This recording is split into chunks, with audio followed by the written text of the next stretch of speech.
लातूर जिल्ह्यामध्ये कुठेही टँकर सुरुवात नाही अशी प्रकारची परिस्थिती असल्याचं जिल्हा प्रशासन सांगत असलं तरी औसा तालुक्यामध्ये महादेववाडीमध्ये पाण्याची भीषण टंचाई जी आहे ती निर्माण झालेली आहे. आपण हे चित्र स्पष्ट करण्यासाठी किंवा हे दाखवण्यासाठी इथे आलेलो आहोत. आपण जर पाहिलं तर औसापासून सारोळा मार्गे या गावामध्ये पोहोचावं लागतं आणि आपण जर लक्षात घेतलं तर महादेववाडीमध्ये पाण्याचा हा एकमेव स्रोत आहे जो आता आटत आलेला आहे. पुढच्या 2-4 दिवसांमध्ये हा आटून पण जाईल आणि पाण्यासाठीची जी भटकंती आहे या गावकऱ्यांची ती आणखीच वाढणार आहे. प्रशासनानं या गावामध्ये 4-5 बोर घेतलेले होते, मात्र ते पूर्ण कोरडे ठाक पडलेले आहेत.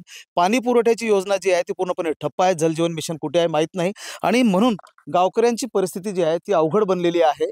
आणि या गावच्या महिला, नागरिक आणि पुरुष सगळे आपल्यासोबत आहेत आणि या विहिरीमधून जीवघेणी कसरत करत दररोज जीव जो आहे तो संकटात टाकत त्यांना पाणी भरावं लागतं. एक-एक हांडा एका-एका घागरीसाठी गावापासून बऱ्याच दूर अंतरावर असलेली ही विहीर आहे, जी आता स्रोत बनलेली आहे. मला सांगा काय अवस्था झाली आहे? लई अवस्था झाली आमची. हो का, आता 2 महिने दिवस झालं पाणी नाही.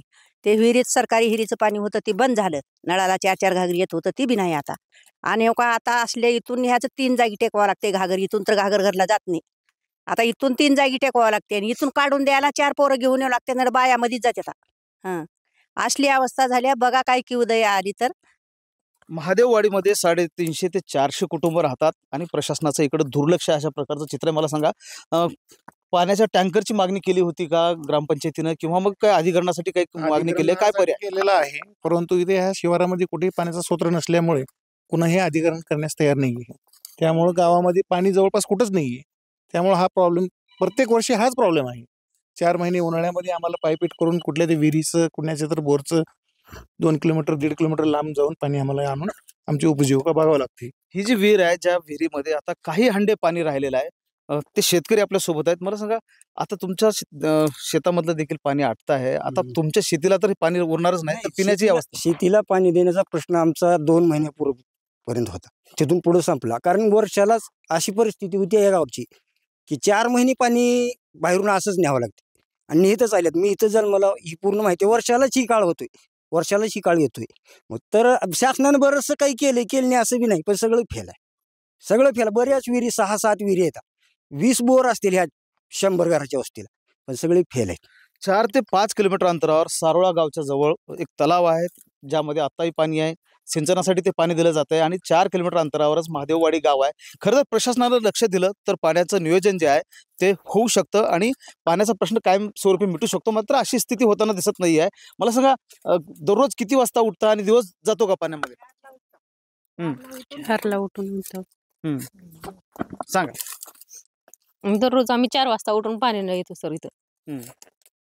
त्याच्यामुळे आमचे लहान लहान लेकरं हे सोडून घरी आम्ही इथवर पाण्यासाठी यावं लागतं. दररोज 2-3 ठिकाणी टिकवत जावं लागतं घागर.